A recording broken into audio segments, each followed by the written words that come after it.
Hey guys, my name is Feline Beuming and today I would like to share with you a piece of my own soul story in order for you to learn how to share yours. The way we do this today is I'll share with you a piece of my own story, and at the end of this video I'll give you tips that help you share your story. I often get this question, who are you and what is your story then? So I choose to share the real me. I've been able to create 2 businesses around my own story, and this is what I help my audience with, to build it in a way that really helps them, not only financially, but I really care about your health. Well, honestly, my life hasn't been that easy. I've had a good start, like a secure and safe start, so I'm happy about that. But by the time I got 10, things started to change and get a bit more rough. My parents got in a really fighting way of a divorce. By the time I was 14, my mom left, so I was there with my little sister and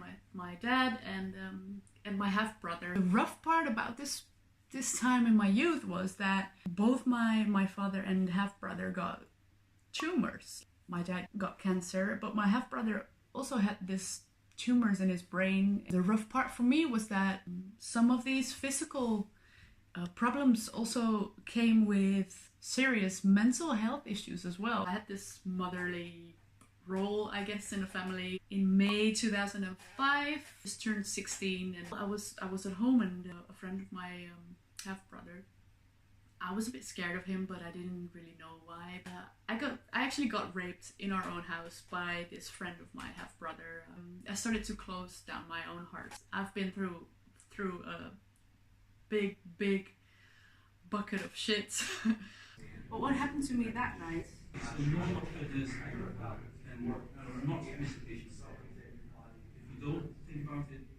don't know what to do. I have just been raped by a so-called friend of my half-brother.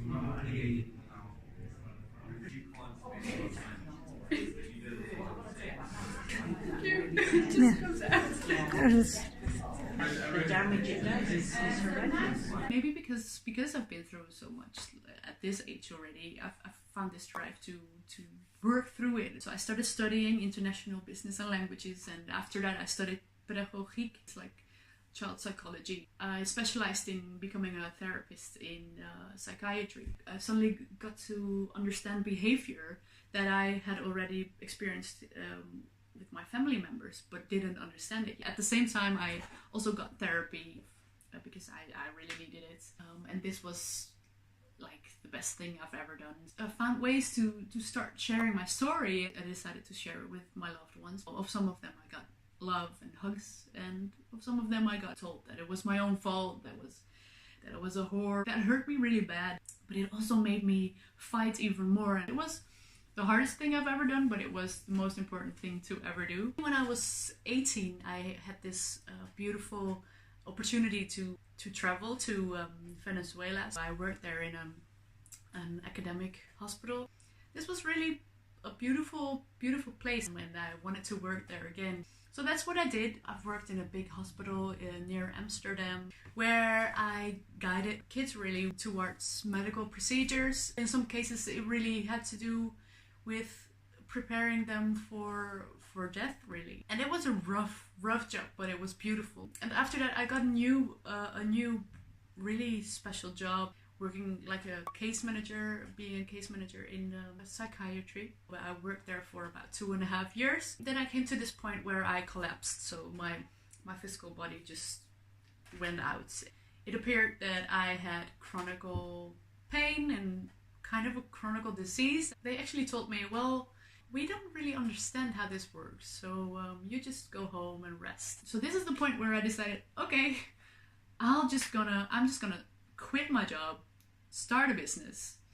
The reason why I today have created this special unique model to help entrepreneurs, I think the foundation should be based on your holistic health. I believe that you should take care of a business that not only works for you financially, but really helps you build it around your own health, and I mean your mental health, so your mind, your physical health, your body, but also spiritual. Make sure it's soulful. Make sure it comes from the heart. Make sure it makes you happy. Because when you are happy, it will help your clients be happy. And I believe that's the most important thing.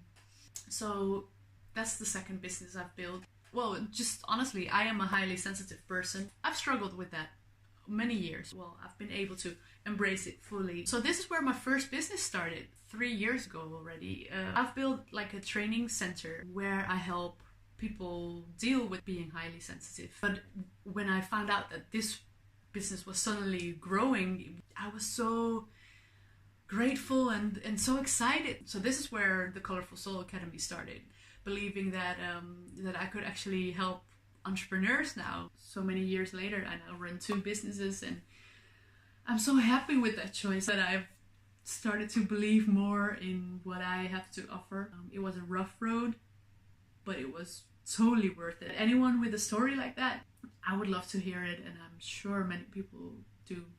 And even if they don't love to hear it, you should keep on telling it, because it makes who you are. There's nothing more you can do than be you and believe in everything you have to offer and tap into that colorful soul.